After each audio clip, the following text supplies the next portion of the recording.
કેમ છો બધા? ચોમાસામાં ખાલી ભજીયા નહીં પણ ગરમ ગરમ ખારી સિંગ મળી જાય તો તમારા ઘરે. તો આજે આપણે ઘરે ખારી સિંગ કેવી રીતે બનાવી એ જણાવીશ. એના માટે 1 કપ જે રેગ્યુલર મગફળી આવે છે એ લીધી છે. હવે શું કરવાનું છે, આપણે ગરમ પાણી લીધું છે, એકદમ ગરમ પાણી કરેલું છે. એની અંદર આ મગફળી નાખી દેવાની છે અને 10 મિનિટ સુધી આમને આમ ઢાંકીને રાખવાની છે, જેથી મગફળી થોડી ફૂલી જાય. પછી 10 મિનિટ પછી ખારી સિંગ કેવી રીતે કરવું એ પ્રક્રિયા આગળ જોશું. 10 મિનિટ થઈ ગઈ છે અને હવે આપણે ચેક કરી લઈએ. જો તમને બતાવું કે બધી મગફળી એકદમ સરસ ફૂલાઈ ગઈ છે. અને હવે આ પાણીને સ્ટ્રેન કરી અને મગફળીને આપણે સ્ટ્રેન કરી લઈશું. મગફળીનું પાણી બે અલગ કરી લઈશું. આપણે મગફળીને આવી રીતે સ્ટ્રેન કરી લીધી છે અને હવે આપણે શરૂઆત કરશું આપણી ખારી સિંગ બનાવવાની. જો ખારી સિંગ બનાવવા માટે આપણે એક પેનમાં આપણે મીઠું લીધું છે, જે રેગ્યુલર આપણે મીઠું હોય ને એમાં થોડુંક મીઠું મારે પહેલાં જૂનું વપરાયેલું છે. તમે આવી રીતે મીઠું કંઈ વાપરતા હોય ને રોસ્ટ માટે કે પછી બેકિંગ માટે નીચે, તો એ મીઠું રાખી દેવું, ફેંકી ન દેવું, તમને ફરીથી રીયુઝ કરી શકો. તમારે ન હોય તો મીઠું તમારે એક મોટું બાઉલ લેવાનું છે. હવે આપણે ગેસ ચાલુ કરી દીધો છે. મીઠુંને આપણે થોડીક વાર ગરમ થવા દેશું, એટલે મીઠું થોડુંક ગરમ થઈ જવું જોઈએ. આપણે મીઠું થોડુંક તમે અત્યારે જે આપણે મીઠું નાખેલું છે આપણે અડી શકીએ આરામથી, પણ તમે થોડુંક આમ ટચ કરો ને મીઠું ગરમ લાગે ત્યાં સુધી આપણે મીઠાને ગરમ કરવાનું છે. જો તમે આ મડો ને, હવે તમારું મીઠું થોડું ગરમ થઈ ગયું છે. મીઠું ગરમ થઈ ગયું હોય અને પ્લસ મગફળી છે ને એમાં બધું પાણી નીકળી ગયું હોય. હવે આપણે મગફળી જ્યારે આપણે 10 મિનિટ ગરમ પાણીમાં આપણે નાખ્યું ને ત્યારે મીઠું નહોતું નાખ્યું. શું કામ? આપણે મીઠામાં મગફળીને નાખી અને એમાંથી ખારી સિંગ બનાવવાની છે. જ્યારે આ મગફળી ભીની હોય અને તમે મીઠામાં રોસ્ટ કરો ને અંદર મીઠું અંદર સુધી ચડી જાય. એટલે તમે જો મીઠું જ્યારે પાણીમાં મગફળી નાખો ને ત્યારે નાખશો ને તો વધારે પડતી ખારી સિંગ ખારી થઈ જશે. હવે તમારે મીડિયમ ટુ હાઈની વચ્ચે તમારે ફ્લેમ રાખવાની અને આવી રીતે કન્ટિન્યુઅસ થોડી વાર ચલાવતા રહેવાનું છે. થોડીક વાર થશે ને એટલે તમને ધીમે ધીમે ખ્યાલ આવશે, અંદરનું મોઇશ્ચર ઉડી જશે અને આપણે મગફળીમાંથી ખારી સિંગ થવાની પ્રક્રિયા ચાલુ થશે.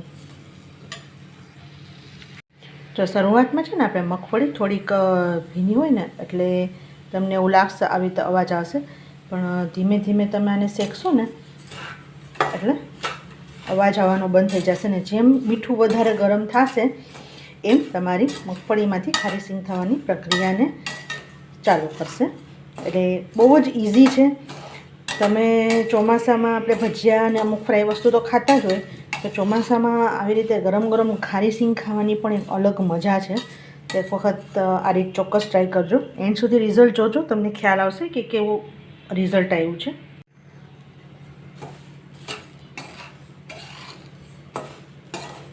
જેવું પાણીનું મોઇશ્ચર ઉડી જશે ને એટલે મગફળી શરૂઆતમાં મીઠાને ચોટેલી હશે, પછી જો આવી રીતે છૂટી થઈ જશે.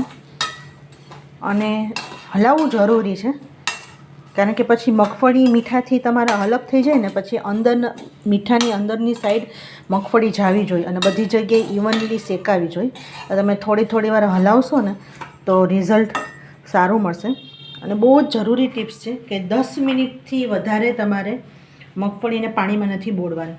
એનાથી વધારે બોળશો, ફર્સ્ટ ટિપ કે ગરમ પાણીમાં તમે નીચે ઉતારીને મગફળી નાખો. બીજી ટિપ્સ કે 10 મિનિટથી વધારે નહીં રાખતા.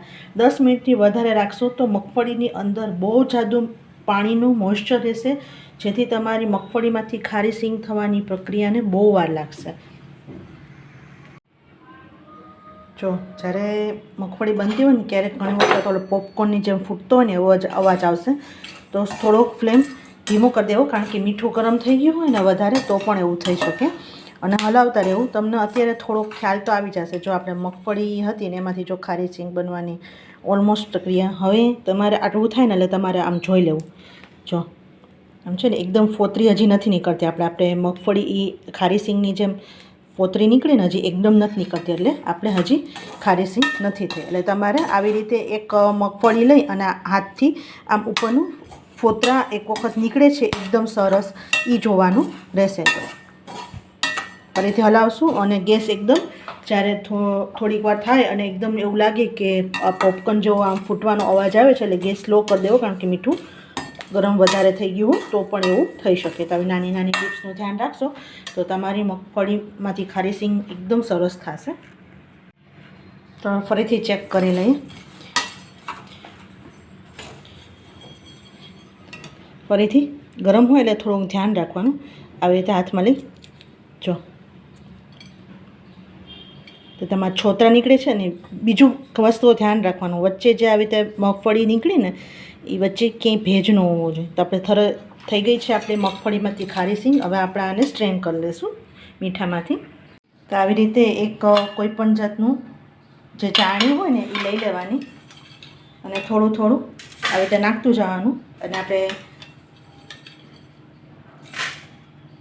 અને નીચે તમારું મીઠું આવશે અને બધે આવી રીતે સ્ટ્રેન કરી લેવાના. તો તૈયાર છે આપણે ખારી સિંગ.